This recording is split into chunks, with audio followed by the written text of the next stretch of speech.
Friend just called me and told me they sold 2 million of crypto because they're worried about the US launching a CBDC. Here's everything you need to know. I'm Tegan Klein. I was named Forbes 30 under 30 and the 10 most powerful in crypto. There's been a lot of talk about the US government launching a CBDC lately. You've seen things about FedNow, which FedNow is just about a faster ACH.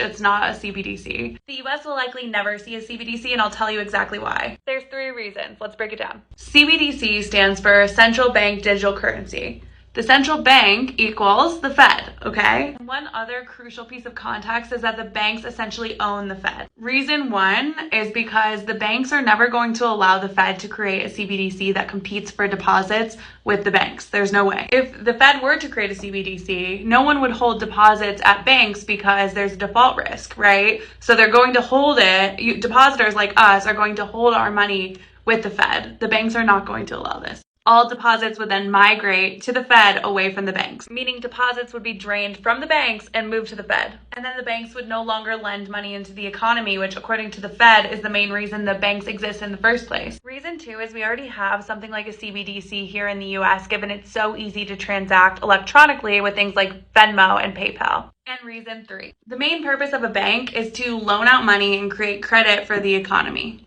The Fed does not want to be in the business of creating credit for the economy. They don't want to be in the business of valuing companies, generating loans. They don't have enough people. Like, for God's sakes, they can hardly create a website. Have you ever tried to go to a government website? Like, there's no way they're going to want to get into that business and compete with banks, even if the banks were to allow them to do that, which they won't. So there you go. There's the reasons that the US will likely never see a CBDC. Perhaps another country could create a CBDC, but in the US, it's a non-starter. But what do you think? And if you have questions, let me know in the comments. Follow for more.